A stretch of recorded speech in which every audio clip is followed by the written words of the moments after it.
Welcome to Engage Math, Pre-Algebra Lesson 13, Problem 3.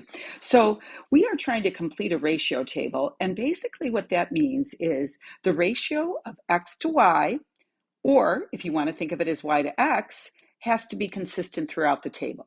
So let's look at the first one, which isn't so bad. We have 3 over 10, or you could think of it again as 10 over 3. But we have to figure out what number could go for the x value in the second column so that the ratio of 3 to 10 stays consistent. So one way to think about it is you multiplied by 2 right here. So up here, we also have to multiply by 2. So we're going to get 3 times 2, or 6. So 3 over 10 is the same as 6 over 20. Now it gets a little trickier as you move on. So let me kind of take some different colors. I think it'll help to see it that way. So for the next one, let's say from 6 to 12, you multiplied by 2.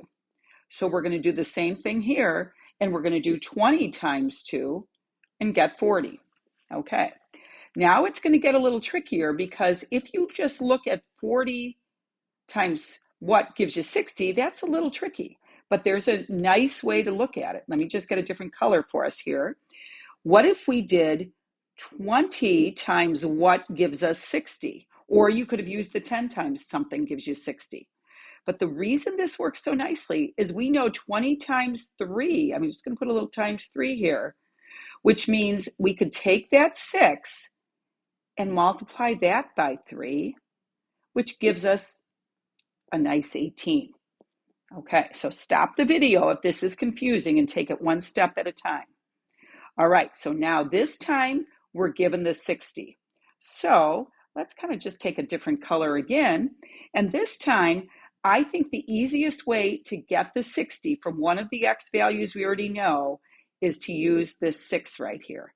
So just because I don't want it to be too messy, I'm going to kind of do 6 times what gives you 60. Okay, that's 10. So now we're going to go to the 20 because that's in the same column as the 6. And since 6 times 10 gave us 60, we're going to do 20 times 10 to give us 200. Now, I know there's a lot of lines in there, but if you follow the lines, it'll tell you which ratio we used each time. This would be a great problem to stop the video. It's a tough one, but good job on that. Let's go to B, which is really a light bulb. And B is going to be even more challenging. So make sure you understand A before you go on to B. Okay, so this time, what we're going to do is we're going to say 3/5 times what gives us 3. Okay, here's where your fraction work is going to be super helpful. If you're not sure, think about it as 5, because 3/5 times 5 means the 5s would cancel, leaving you with a 3. So I'm going to say what we did here was we multiplied by 5. That's how we went from 3/5 to 3. So we're going to do the same thing here and multiply by 5, giving us 5/2. All right, so now how do we get from, let's say, 5/2 to 5? Well, one thing we could say is that we are multiplying it. Let's change the color again. I'm going to make that blue.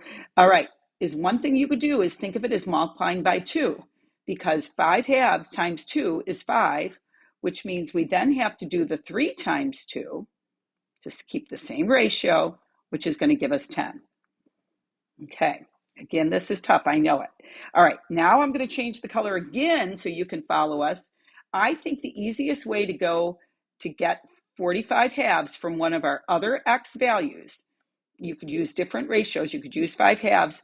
I'm going to use 5/2 actually. So from 5/2 to 45/2, we have to multiply by 9 because 5 times 9 is 45.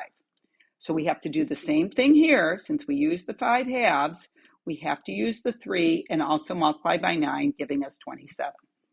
Okay, now I'm not sure if this is the way it is on your version, but I think this is a great problem because we can come up with any other ratio here. So the one that may be on your version, and it's like what I'm going to go with, is we're going to say that there's either a 25/2 here, or yours may have the value in for y, but let's do one more because I think this is great. So we basically did 1/2 times 25 gives us 25. So we now have to do the 3/5 times 5. And I'm going to kind of just do that over here. So 3/5, not times 5, sorry, times 25. I'm already thinking ahead because this reduces to 5. And we're going to get just 3 times 5 over 1, which is just 15. So whether you were given 15 or you were given 25 halves, we could figure out the other value.